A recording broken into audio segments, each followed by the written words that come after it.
Une prof humilie et gifle une fille de 12 ans parce qu'elle est noire. Plus tard, elle reste. Amandine était une fille d'une beauté simple et radieuse, avec des yeux qui brillaient de curiosité et un sourire timide mais sincère. Depuis sa tendre enfance, elle avait grandi dans un environnement modeste, mais empreint d'une chaleur familiale inébranlable. Son quartier, bien que moins flamboyant que ceux des quartiers plus aisés, regorgeait de personnes pleines d'espoir, de solidarité et de rêves. C'est dans ce cadre que Amandine avait forgé ses aspirations les plus profondes. Elle voulait devenir médecin, non seulement pour aider sa famille, mais aussi pour offrir aux enfants comme elle la chance d'accéder à un avenir plus lumineux. Ses parents avaient fait d'énormes sacrifices pour lui offrir une éducation. Sa mère, une femme déterminée et pleine de sagesse, travaillait comme infirmière dans un centre de santé communautaire. Elle savait ce que signifiait lutter contre les inégalités sociales et économiques, mais elle avait toujours mis un point d'honneur à transmettre à Amandine la valeur du travail et de l'éducation. Son petit frère, Malik, qu'elle adorait, était son rayon de soleil. En tant que grande sœur, Amandine ressentait une responsabilité profonde de le protéger, de lui montrer qu'il existait un monde plus vaste que les rues poussiéreuses de leur quartier. À l'école, bien que brillante et studieuse, Amandine se retrouvait souvent face à des murs invisibles. Elle se donnait à fond dans chaque matière, dévorant les livres, anticipant les questions des enseignants et surpassant souvent ses camarades dans ses réponses. Mais sa couleur de peau, son appartenance à une minorité noire dans un établissement majoritairement blanc et privilégié, devenait, chaque jour un peu plus, un obstacle invisible mais puissant. Elle avait toujours été consciente des différences entre elle et ses camarades, mais son ambition et sa résilience lui permettaient de les ignorer. Toutefois, à mesure que les années passaient, les regards de plus en plus pesants, les murmures à son sujet dans les couloirs, et les commentaires insidieux la frappaient de plus en plus fort. Bien que ses résultats scolaires étaient exemplaires, elle se rendait vite compte que la reconnaissance ne venait pas simplement de la réussite académique. Ses camarades, issus de familles plus riches et de cultures différentes, étaient valorisés pour des qualités qui semblaient moins liées à l'intellect et plus à l'apparence ou au statut social. Il y avait cette fille, Claire, qui, malgré des résultats moyens, semblait toujours avoir une place spéciale dans le cœur des professeurs. Il y avait ces garçons qui, bien qu'indisciplinés, avaient des opportunités et des portes ouvertes dans la société en raison de leurs privilèges. Et Amandine, elle, se battait chaque jour pour prouver qu'elle méritait d'être ici autant qu'eux. Mais peu importe à quel point elle excellait, il y avait toujours ce sentiment de ne pas être vraiment acceptée, de ne pas être vue pour ce qu'elle était réellement. Ce jour-là, tout bascula lors d'un cours de sciences, un domaine qu'Amandine aimait particulièrement. Elle avait toujours été fascinée par la biologie, les mécanismes du corps humain, la manière dont tout était connecté. Lorsque la professeure, Madame Dupont, posa une question particulièrement difficile sur la structure cellulaire, Amandine, avec sa passion pour la science, répondit avec précision, illustrant même ses propos avec des exemples que ses camarades ne comprenaient pas tout de suite. Mais au lieu d'être félicitée pour sa réponse claire et détaillée, Amandine vit le visage de Madame Dupont se durcir. Madame Dupont était connue pour sa rigueur, certes, mais aussi pour son tempérament autoritaire et ses préjugés qui se dissimulaient sous des airs de compétence. Elle ne semblait pas apprécier qu'une élève issue d'un quartier modeste, et pire, d'une minorité raciale, prenne la parole d'une manière aussi assurée. Pour Madame Dupont, ce genre de comportement n'était pas normal. Ce genre de comportement, à ses yeux, ne venait pas d'un enfant comme Amandine, qui, selon ses stéréotypes, n'aurait pas dû être aussi intelligente, aussi pertinente. L'attaque fut d'abord verbale. Amandine, tu te crois si brillante? Peut-être que dans ton quartier, tu n'es pas habitué à ce genre de questionnement. Mais ici, il y a des règles, et tu devrais apprendre à rester à ta place. Les mots de Madame Dupont résonnèrent comme des gifles invisibles, une série de petites attaques dirigées directement contre son identité, ses origines et son appartenance sociale. Elle s'était attendue à ce qu'Amandine accepte la critique avec humilité, mais ce fut l'inverse. Les murmures des autres élèves s'intensifièrent, les rires étouffés et les échanges de regards déconcertés emplissaient la salle. Amandine sentit son cœur s'alourdir, la brûlure de la honte envahir son visage. Mais elle ne répondit pas, choisissant de rester calme, de se concentrer sur sa respiration, et de ne pas céder à la colère qui montait en elle. Cependant, Madame Dupont ne s'arrêta pas là. Elle avait vu que son attaque n'avait pas l'effet escompté. Elle s'approcha d'Amandine d'un pas menaçant, comme si l'humiliation n'était pas complète sans un geste physique, sans une preuve de son autorité. Ce fut alors qu'elle lança, d'une voix forte, presque triomphante. « Tu crois vraiment que tu es supérieure parce que tu as quelques bonnes réponses ? Allez, il faut te remettre à ta place. Et avant qu'Amandine ait pu réagir, avant que l'air ne puisse se charger de ses pensées confuses, Madame Dupont leva la main et lui asséna une gifle violente en plein visage. Le bruit de la claque résonna dans la salle. Un bruit dur, percutant, comme un coup porté à la dignité même d'Amandine. Le temps sembla suspendu, figé dans une incompréhension totale. Amandine, sous le choc, sentit le rouge monter à son visage, mais ce n'était pas seulement la douleur physique qui la frappait. C'était l'humiliation d'une violence qui, au-delà de la gifle, était aussi un message cruel. Une fille noire, d'un quartier pauvre, n'avait pas sa place à se distinguer dans une classe de vrais élèves, de bons élèves. Les élèves autour d'elle se turent, pétrifiés. Aucun d'entre eux ne bougea, aucun ne dit un mot. La peur du conflit, la peur de devenir eux-mêmes la cible, les paralysait. Amandine se tenait là, figée, les larmes au bord des yeux, la sensation d'être une intruse dans un monde qui semblait avoir décidé qu'elle n'avait pas droit à son rêve. Elle ne bougea pas. Elle n'y protesta pas. Mais à l'intérieur, quelque chose s'éveillait.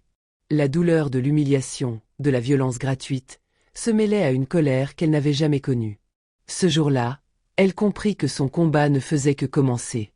Le lendemain, Amandine ne retourna pas à l'école. Elle resta enfermée dans sa chambre, le cœur lourd et l'esprit envahi par un mélange d'incompréhension, de douleur et de colère sourde. La gifle de Madame Dupont brûlait encore sur sa joue, mais c'était son regard, ce regard glacial, empli de mépris et de condescendance qui la hantait le plus. Elle revoyait aussi les visages de ses camarades, certains choqués, d'autres gênés, mais aucun ne s'étant levé pour la défendre. Leur silence lui pesait presque autant que l'humiliation subie. Comment pouvait-on traiter une enfant de cette manière, simplement parce qu'elle était noire?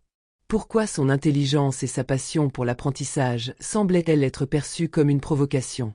Sa mère, en découvrant l'incident, sentit son sang bouillir. Son premier réflexe fut d'attraper son manteau et de se précipiter à l'école. Elle n'était pas seulement en colère, elle était révoltée. Comment une enseignante pouvait-elle oser frapper une enfant et s'en tirer sans conséquence? Arrivée à l'école, elle exigea immédiatement une entrevue avec la direction. Mais la réponse qu'elle reçut ne fit qu'ajouter à son indignation. Madame Dupont est une enseignante respectée, madame. Peut-être que l'incident a été exagéré. Après tout, les enfants ont parfois tendance à dramatiser. Exagéré? Le mot résonna douloureusement dans l'esprit d'Amandine quand sa mère lui rapporta cette réaction. Comment pouvait-on minimiser ainsi ce qu'elle avait vécu? La gifle n'était pas une illusion. L'humiliation publique n'était pas une invention de son esprit. Et pourtant, l'école préférait protéger une adulte plutôt que d'admettre l'injustice qu'une enfant avait subie. Ce fut un choc pour Amandine. Elle comprit ce jour-là que l'injustice ne résidait pas seulement dans l'acte lui-même, mais aussi dans l'indifférence de ceux qui auraient pu et dû réagir. Elle réalisa que la violence n'était pas seulement physique, mais aussi institutionnelle, une ombre pesante qui étouffait la vérité sous des excuses et des justifications creuses. Mais ce qu'elle ne savait pas encore, c'est que cet événement allait marquer le début d'un bouleversement profond, non seulement pour elle, mais pour toute la communauté scolaire. Les jours suivants furent éprouvants. Amandine oscillait entre la tristesse et la colère. Son sommeil était troublé, ses pensées envahies par des « et si ». Et si elle s'était défendue? Et si elle avait répondu à Madame Dupont devant toute la classe? Et si elle n'avait pas baissé la tête? Mais une autre idée finit par émerger en elle, plus forte que la douleur. Le silence ne la sauverait pas. Elle ne pouvait pas laisser cette injustice disparaître dans l'oubli comme un simple incident regrettable. Si elle se taisait, elle se trahirait elle-même. Elle prit alors une décision difficile. Elle allait en parler. Pas seulement à sa mère, mais aussi à ses amis, à ses camarades de classe, et même à l'administration de l'école. Si elle gardait tout pour elle, rien ne changerait jamais. Un soir, assise à son bureau, elle prit une feuille de papier et commença à écrire une lettre. Ses mains tremblaient légèrement, mais ses mots étaient clairs, précis, porteurs d'une vérité qu'on refusait d'entendre. « Madame, écrivit-elle, je ne sais pas si vous vous en rendez compte, mais ce que vous m'avez fait m'a marqué. Ce n'est pas seulement la gifle, mais le fait que vous m'ayez réduite à ma couleur de peau. J'ai grandi avec l'idée que l'école était un endroit où l'on nous apprenait à être meilleurs, à penser, à rêver. Mais ce jour-là, vous m'avez appris autre chose. Que peu importe combien je travaille, combien je suis brillante, il y aura toujours quelqu'un pour me rappeler que je ne suis pas à ma place. Mais je refuse d'accepter cela. Je ne suis pas différente des autres. J'ai des rêves, des projets, et je veux être respectée pour qui je suis. Elle relut sa lettre plusieurs fois avant de la glisser dans une enveloppe. Le lendemain, elle se rendit à l'école avec sa mère et demanda une audience avec la directrice, Madame Martin. Contrairement à d'autres, Madame Martin était une femme bienveillante, mais dépassée par les événements. Elle écouta attentivement Amandine, son regard exprimant de la compassion, mais aussi une certaine hésitation. « Nous allons organiser une réunion avec Madame Dupont », promit-elle. Mais Amandine savait que cela ne suffirait pas. Cette affaire ne concernait pas seulement Madame Dupont. Ce n'était pas seulement une question de sanctionner une enseignante abusive, mais de changer un système où de tels abus étaient tolérés, minimisés, ignorés. Et ce jour-là, elle comprit qu'elle n'était plus seulement une élève silencieuse subissant l'injustice. Elle devenait une voix. Une voix qui, même tremblante, allait refuser de se taire. La réunion entre la directrice, Amandine et Madame Dupont fut un moment de tension palpable. Assise aux côtés de sa mère, Amandine sentait son cœur battre à tout rompre, mais elle refusait de laisser la peur ou l'émotion prendre le dessus. Sa mère lui avait serré la main juste avant d'entrer dans la salle, un geste silencieux de soutien, une promesse qu'elle ne serait pas seule dans cette épreuve. Madame Martin, la directrice, ouvrit la discussion d'une voix posée mais ferme. « Madame Dupont, nous sommes ici pour discuter d'un incident grave qui a eu lieu en classe. Amandine et sa mère ont des préoccupations légitimes, et nous devons les écouter avec sérieux. » Amandine prit une inspiration profonde avant de parler. « Ce n'était pas juste une gifle, » commença-t-elle. « Ce que vous avez fait, Madame Dupont, ce n'est pas seulement me punir. C'est m'humilier devant toute la classe. C'est me faire comprendre que, quoi que je fasse, je ne serai jamais respectée de la même manière que les autres élèves. » Elle s'arrêta un instant, cherchant ses mots. Ce n'était pas qu'un geste. C'était un message. Et ce message, c'est que je ne mérite pas le même respect que mes camarades. Que ma parole, mon travail, ma présence dans votre classe ont moins de valeur. Et je refuse d'accepter cela. Un silence lourd s'abattit sur la salle. Madame Dupont, qui jusque-là écoutait en croisant les bras, prit enfin la parole, son ton oscillant entre la défensive et l'agacement. « Je pense qu'il y a un malentendu, » dit-elle. « Je n'ai jamais eu l'intention de faire du mal à Amandine. Mais vous savez, dans l'enseignement, il faut parfois être ferme. Et peut-être que dans le feu de l'action, j'ai agi trop vite. Mais je ne pense pas qu'il faille en faire une affaire de racisme. » Elle jeta un regard à la directrice, espérant sans doute qu'elle viendrait à son secours. Mais Madame Martin gardait un visage neutre, laissant Amandine poursuivre. Et c'est à ce moment précis qu'Amandine comprit quelque chose de fondamental. Ce n'était pas seulement elle qui avait été humiliée. Ce n'était pas une simple dispute entre une élève et une enseignante. C'était un schéma, une réalité bien plus vaste. Chaque regard méprisant, chaque commentaire insinuant qu'elle n'avait pas sa place, chaque petit geste d'exclusion ou d'injustice qu'elle avait subi jusqu'ici prenait soudain une signification plus grande. Elle n'était pas seule.